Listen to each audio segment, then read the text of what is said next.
ஹர ஹர சங்கர ஜய ஜய சங்கர ஹர ஹர சங்கர ஜய ஜய. ஆன்மீகத்தில் கற்பூரத்தின் முக்கியத்துவம் என்ன? பூஜைகளின் போது கற்பூரம் ஏன் ஏற்றப்படுகின்றது? கற்பூரம் ஏற்றும்போது திடீரென்று அணைந்துவிட்டால் என்ன செய்வது? அது அபசகுனமா? எடுத்துக்கொள்ளலாமா? கற்பூரத்துடன் சேர்த்து ஏற்றும் மூலிகை பொருட்கள் என்னென்ன? கிருமி நாசினியான கற்பூரத்தை இரவு நேரம் ஏற்றலாமா? அதன் பலன்கள் என்ன? அவைகளை இங்கு பார்க்கலாம். சுத்தமாகும் காற்று மண்டலம். அதே போல ஆன்மீகத்தில் மிக முக்கிய இடத்தை கற்பூரங்கள் பெற்றுள்ளன. எங்கு கற்பூரம் ஏற்றப்படுகிறதோ அங்கு தெய்வீக உணர்வு தோன்றும். கற்பூரம் எரியும் போது வளிமண்டலம் தூய்மை அடைகிறது. எதிர்மறை ஆற்றல் நம்மிடம் நெருங்காது.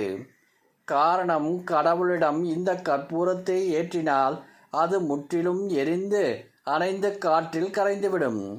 அதுபோல பக்தியில் கரைந்து நாமும் கடவுளிடம் சரணாகதி அடைய வேண்டும் என்ற நோக்கத்திலேயே கற்பூரம் உணர்த்துகின்றது. அதே போல அறியாமை என்ற இருள் மறைந்து ஞானம் பெற வேண்டும் என்று மற்றொரு பொருளை கற்பூரங்கள் உணர்த்துகின்றன. கற்பூரம் ஏற்றினால் குடும்பத்தில் மகிழ்ச்சி கூடும், செழிப்பு பெருகும், அமைதி தழுவும். தம்பதிகளிடையே விரிசல் பிணக்குகள் இருந்தாலும் கற்பூரம் அதை சரி செய்துவிடும். அதே போல திருஷ்டிக்கும் பரிகாரங்களுக்கும் இந்த கற்பூரங்கள் பயன்படுகின்றன. புதிதாக வாடகைக்கு குடி சென்றால் கற்பூரத்தை ஏற்றி வைத்துவிட்டு அதன் பிறகு வீட்டினுள் செல்வார்கள். அதன் காரணமாக அங்கு தீய சக்திகள் இருந்தால் விலகும். அளவுக்கு அதிகமான நிதி சிக்கல், கடன் சிக்கல் இருந்தால் 2 கிராம்பினை கற்பூரத்துடன் சேர்த்து ஏற்றினால் கடன் தொல்லை மெல்ல விலகும். சிவப்பு ரோஜாவில் கற்பூரத்தை சேர்த்து எரித்து அந்த பூவை துர்கா தேவிக்கு அர்ச்சனை செய்வதாலும் நிதி நெருக்கடி சீராகும். ஜாதகத்தில் தோஷம் இருந்தால் பசு நெய்யுடன் கற்பூரத்தை சேர்த்து ஏற்றி வைப்பதால் அந்த தோஷம் நீங்கும்.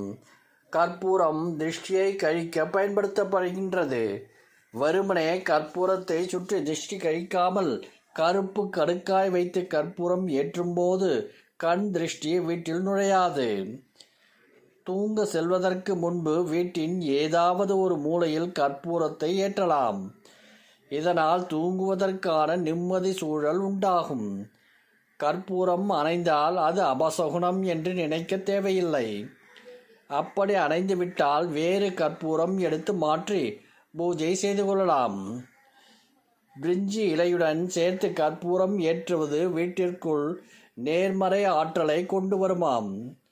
கருமிளகை வைத்து கற்பூரம் ஏற்றினால் சனி பகவான் நேரடியாக அருள் புரிவார் என்பது நம்பிக்கை. பெரிய ஏலக்காயை வைத்து கற்பூரம் ஏற்றினால் வீட்டினுள் எதிர்மறை சக்திகள் வெளியேறிவிடும். அதே போல லவங்கம்பட்டையை சேர்த்து கற்பூரம் ஏற்றினால் குடும்பத்தில் மகிழ்ச்சி உண்டாகும். வீட்டின் வாசலில்தான் அனைத்து சக்திகளும் வீட்டிற்குள் நுழையாமல் வாசலில் தினமும் ஒரு கற்பூரத்தை ஏற்ற வேண்டும். இதனால் லக்ஷ்மி தேவியும் வீட்டிற்குள் நுழைவாள்.